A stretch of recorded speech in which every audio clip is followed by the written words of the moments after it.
Hello guapos! Welcome to my new video about my camera journey.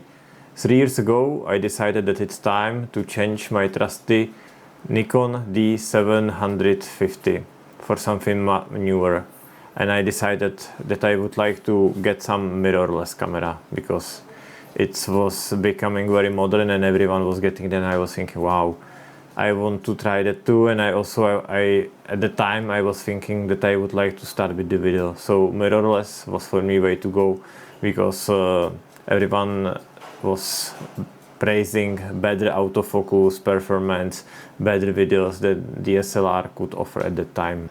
I was looking for a camera that could fulfill a role for videography and for photography as well. And also I was thinking I could actually have one camera that would be my everyday carry travel camera, but also my main workhorse. And we will get to this later because I didn't know how mistaken this idea is for me. But well, I was looking at the offers at the time and I found Fujifilm X-T5, and I was thinking, wow, this camera, it looks really nice, it has great video specifications, it's good for photography as well. So I decided to give it a try and I got me Fuji X-T5 with the kit lens 18 to 55 2.8 to 4.0. There was many things to like about this camera. I really like the idea of Fujifilm simulations. I discovered that I can put there my own recipes, which was amazing.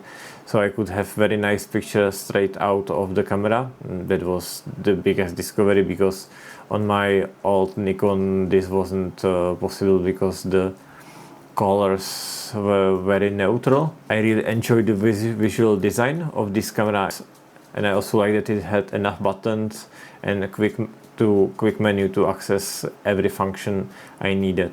Also, I find out that I really like to use it in a scenario like street photography, travel photography, when I really could enjoy these tactile controls. Because before I got this camera, I never did any street photography or travel photography with my Nikon. I always used most of the time I used my phone for these cases, and never came to my mind that I could use my DSLR for this.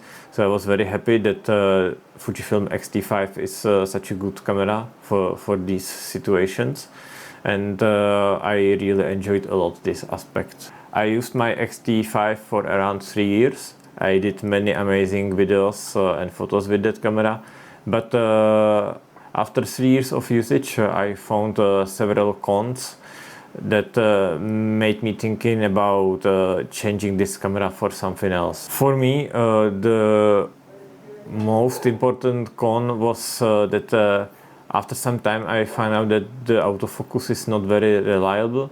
It's good, but for professional use it wasn't reliable enough so I could trust the camera in stressy or fast situation when I couldn't, for example, repeat the shot easily.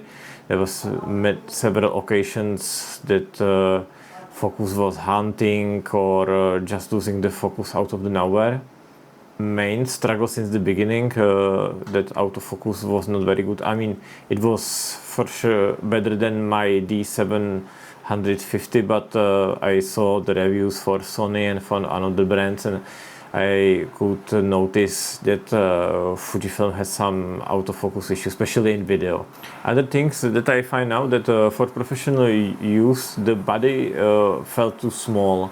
That I felt that it's not really built for long all-day shooting. At least for me, I at some point I bought cage and I used it with cage in these occasions, but it just didn't felt good as having one good body for professional use. Also, for professional use, I felt that handling the dials, it's very finicky and not fast enough for some situations, and I sometimes didn't feel comfortable with it. Also, after some time, I find out that the EVF is a little bit laggy in some situation, and it's not as natural as I imagined it to be. The other thing that I was finding out during the editing, that there was some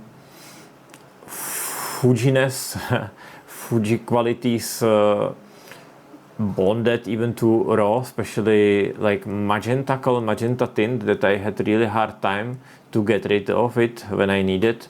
I mean, for Fujifilm recipes, for Fuji simulation, it was amazing, but when I wanted to tune up the colors in my way, in very different way than Fuji intended, for me personally, I had this issue with some magenta tones that I couldn't get rid of. Another issue I had was with lens selection for my professional use. Me personally, I like a lot zooms with fixed aperture, but I also like optic image stabilization to have in my lens, since IBIS in X-T5 is nice, but itself it's not enough to really stabilize the video. If you have optics image stabilization in the lens, it's working much better. So I was looking in many lenses, in this Sigma that has 2.8, in original Fuji that has 2.8, but on none of these they have optical image stabilization in the lens. Only what I found was this Tamron 17-70, but from reviews I saw that it's colliding with the IBIS from Fuji cameras actually. So in the end, for most of the time, I stick with my kit lens, which was 18-55. It was very good lens, but as I said, I prefer to have a fixed aperture lens. There was another thing that I find out. I really like this camera for travel and street photography, but what I find out that for this occasion, it's not like the smallest camera ever. It's still a rather big camera, especially with 18-55, and also I kind of didn't feel comfortable to just throw in the bag the camera that cost almost 2,000 euro. So while it was very good camera for this, I didn't feel comfortable to bring it with me as much in these occasions for the size and for the price of the camera.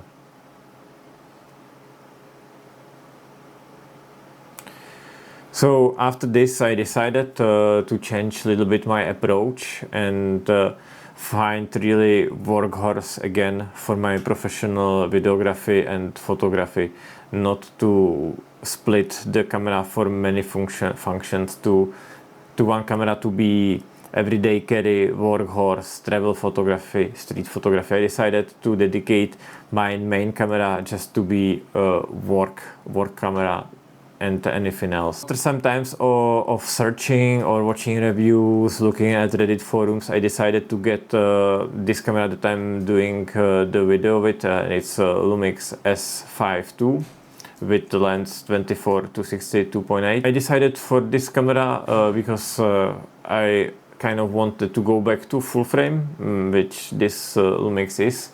And also I was drawn to it because it has nice body with a large grip that fits better to my hand for all day use. I like a lot the button layout and that it doesn't have the dials as Fuji had, that it has like classic control, that it's quick to do any adjustment and changes. And there is one button that I especially like on my Lumix, and this is this dedicated autofocus switch that you can switch focus points or focus mode in a very quick and intuitive way.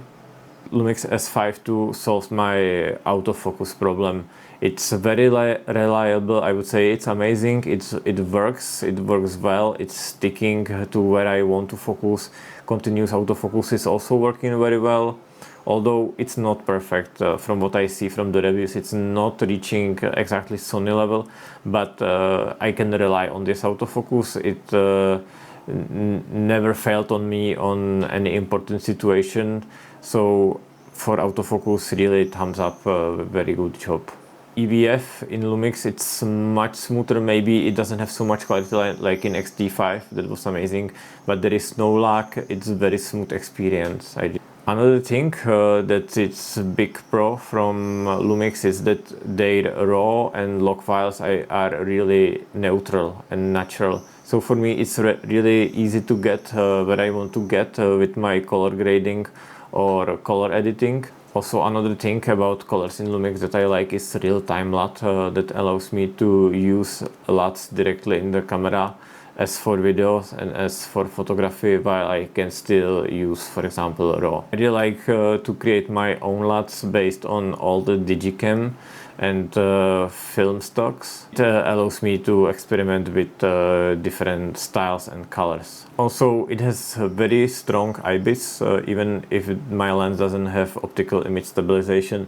It's still good enough for me to allow to work without most of the time without any additional gear or stabilizers, so I can just rely on the IBIS most of the time. So for me, the lens that Lumix offers are very good, since I don't need optical image stabilization because IBIS is strong enough. I just chose 24 to 60 2.8 that has a fixed aperture, and it's very small and compact lens for what it can do, and I really like this one for my professional work. When I need something wider, I used 18 to 40, and this lens has also big advantage. It's a very lightweight lens, so sometimes when I feel like I use this lens actually for street photography, because it's interesting for me to experiment with this wide angle lens. I like the customization of this camera. There are so many settings you can change and adjust almost everything, and you can make camera really working for you. There are two main cons that I don't like about this camera. It's limited codec and bitrate options compared to X-T5. For me, it's good enough most of the time, but I think it's always nice to have more options and to adjust it directly to your work and to your style of work. So this I don't like, and also I don't like when I do 60 frames per second 4K video. There is this APS-C crop. It's not a big deal because I have this wide lens, so I can use it in case I still need to maintain a wide lens, because from 24 to 60 it became 36 to 80 actually, which might not be wide enough. As I said before, I wanted X-T5 to be my everyday carry and travel camera. With Lumix I certainly didn't solve this, and to be honest, I still missed Fuji. I mean, I used the camera 3 years. It had some of the advantages, some things that I liked. And also, I don't think from Lumix there is some good budget option for everyday carry or travel. I mean, myself, I don't like much micro four thirds. It's not my favorite design. So the cameras like GX80, that's very recommended for traveling and everyday because it's small. It's not camera that I would consider for my use. And Lumix S9, it doesn't have viewfinder, and also it's very expensive. Same like new L10. It's out of my budget, and I would have same issue that it's not cheap camera that I can just throw over my shoulder and go. So I decided to look back into Fujifilm, what I could replace my X-T5 with for everyday carry, for street, for travel. And after a lot of searching, I decided to get XS10. I feel it's a little bit like mini X-T5 on budget. I know it doesn't have the dials controls, but let's consider that it has IBIS, it has F-lock, it has all I need for travel and street photography. It's small.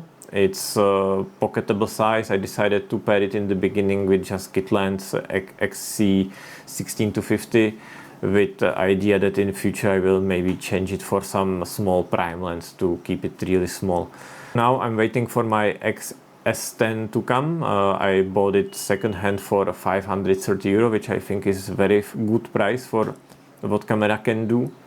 And yes, now I understood that for me, for every use, I need probably something a little bit different, that I can't use one. I mean, I can in in scenario that I have to. But if I want to feel comfortable, for me it's best to have different cameras for different use in different budgets. Decided to take and buy this small Fuji Z70. It's small digicam that's already quite old, and it's really small, like my wallet. So this camera is always with me, even when I go out for the walk with the dog. So I can take pictures all the time without thinking, and it has nice old chrome Fujifilm simulation, so colors are very pretty, and it solves this like most pocketable camera situation, because lately I don't really like to take pictures on my phone. To represent Panasonic, I have here my 18 to 40 lens that I really like to use lately, and that's how I solved my camera situations. I think I will be quite happy now with my cameras, and I will do even more nice pictures in every situation. Thank you for listening. Have a nice day. Bye, guapos.